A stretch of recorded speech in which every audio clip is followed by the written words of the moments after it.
All right, here we go. This one's me a 10mm test. Today we have some Underwood ammo to try out. So for that, we do have our 150 grain Nosler bullet. That's what that thing looks like. Does have your nickel plated brass and is rated at 1500 feet per second. So we do have two different test barrels to try it out of today. So for our first one, we are going to be using our Glock 29. That one does have that 3.78 inch barrel. And for our other one, we are going to be using our Rock Island Ultra FS. That one does have that full size 5-inch barrel. So we'll be going through our gel. It is a 10% block.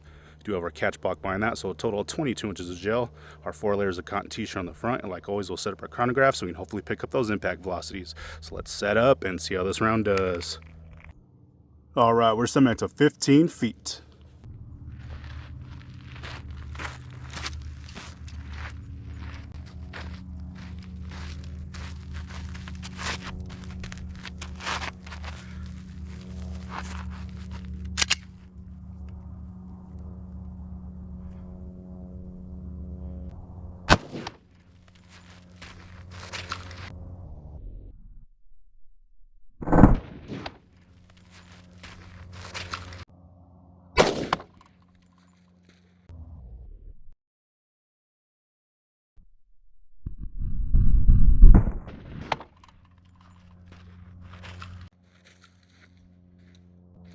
All right, let's see what we did on that one.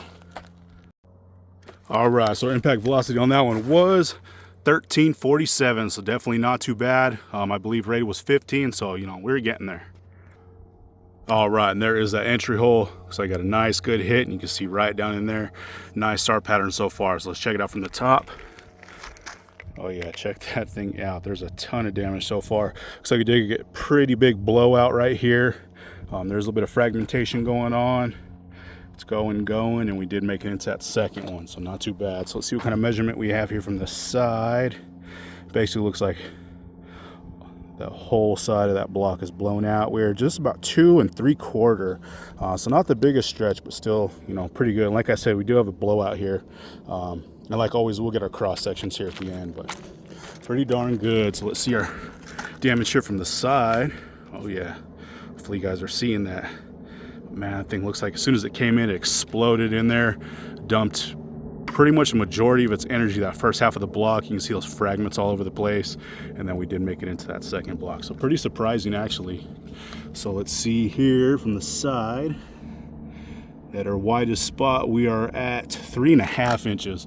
So not as much from the side than the top, but still pretty good. And then, like I said, we did make it into that second one. So you can see it is facing away from us. And at our leading edge, we are at 2.5 inches. So that made it a total of 13.5 inches of total penetration. So, you know, not the best, but kind of expected because that thing was moving out pretty good. So let's set up for that full size and see how that one does. All right, we're still back to 15 feet.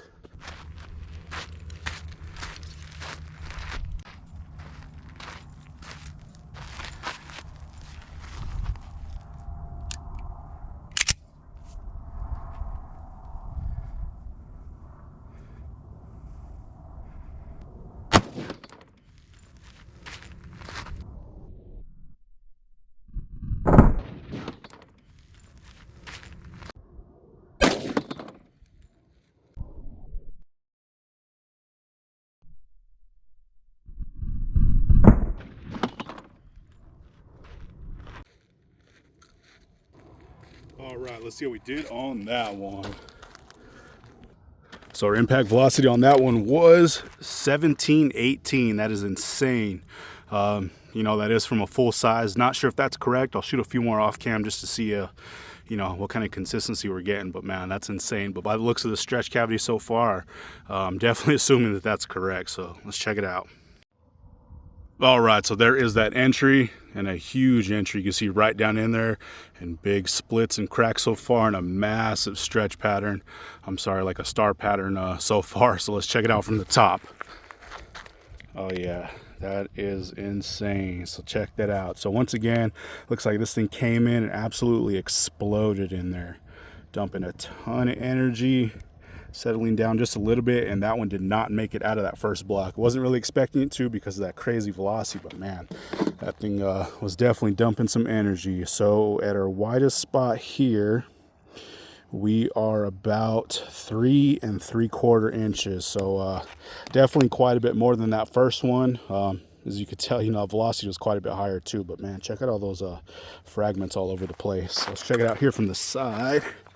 And man, same thing from the side. So as soon as that thing came in, absolutely exploded. You can see all that fragmentation going all over the place. Once again, right around that probably 6-inch mark, maybe 6.5, 7 inches. All the energy was pretty much done right there, and then it did settle down, flatline a little bit more fragmentation, and then there that slug is. But man, that is nuts. So let's check out the damage here from the side. This one's basically from the very bottom of the table. Let's check. Yeah, this table actually made it, so the wife will be happy. And we are right at 3, same thing, 3 3/4 inches here from the side. So man, massive amount of energy dump. And like I said, we did not make it out of that first block. So let's see at our leading edge there, we are at 10 1/4 inches.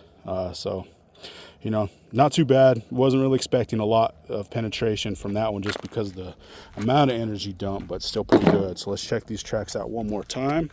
So the one on the right was that short barrel, one on the left was that longer barrel. So here is that Glock 29 shot, came in, opened up perfectly, dumping all kinds of energy. You can see all that fragmentation, and did settle down just a little bit, and then we did make it into that second block. And with our full size 1911, same thing, came in, absolutely disintegrated everything in there. Tons of fragmentation, dumping a lot of energy, and then you can see where it started to settle down pretty quickly. And then there that slug is. That one is facing upwards, so not too bad. So let's pull these rounds and see what they look like. All right, check these things out. Looks like they both got some pretty awesome expansion. So the one on the right was that Glock 29, one on the left was that Rock Island. So here is that Glock 29 round. Super massive expansion. You see a lot of almost looks like burning. I notice when I do get these super high velocity and light rounds, specifically the Noslers and the SIG or 10 mil, they leave that crazy black mark on there. But you can see those petals did fold over, did rip quite a bit of them off. There's quite a bit of gel still stuffed in there, down in there, but man, that definitely did quite a bit of damage here in that gel. And here is that 1911 shot. You can tell one did get a little bit wider, a little bit more black on top of that. Oops, and check that out, man. That thing is insane. Pretty much, well, not pretty much, it did. It made it to its breaking point, peeled almost all those petals off. There's a couple folded over that base, but man, crazy amount of damage to that round. And there is gel in that one too.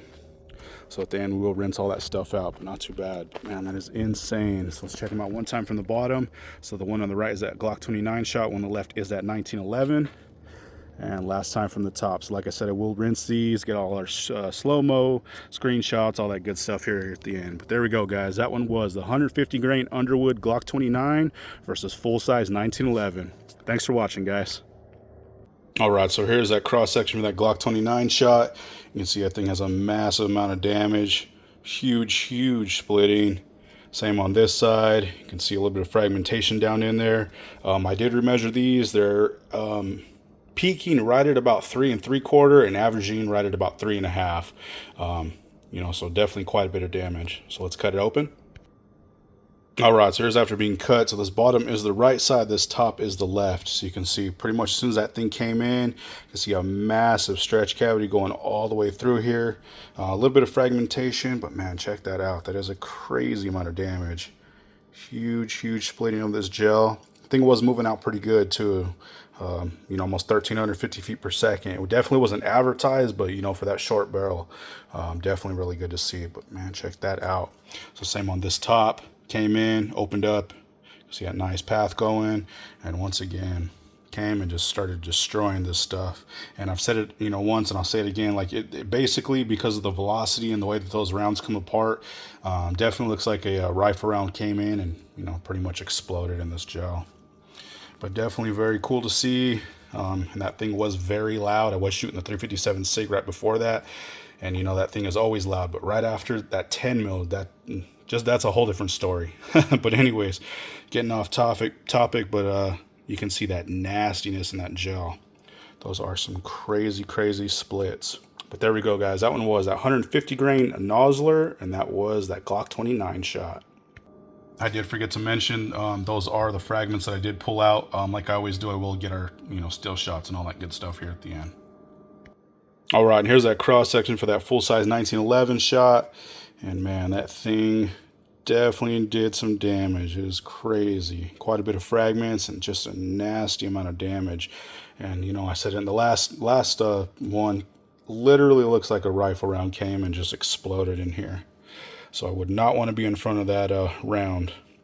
But check that out, a few more fragments. So I did remeasure these, and they are peaking and averaging right at about 4 1/4 inches. So that is a ton of damage. So let's cut it open. All right, and here's after being cut. So this bottom is the right side, and this top is the left. So you can see as soon as that thing came in, probably right at the 1/8 inch mark, started to open up or explode, basically. You can see it came in and just a massive, massive cavity going through. And you can see some fragmentation, and man, this gel's barely holding on. Just really tore this stuff up. Crazy, crazy. Kind of looks like the 135 grain, and I guess it was moving, faster than that one, so pretty surprising there. So here's that top, came in, opened up, same thing.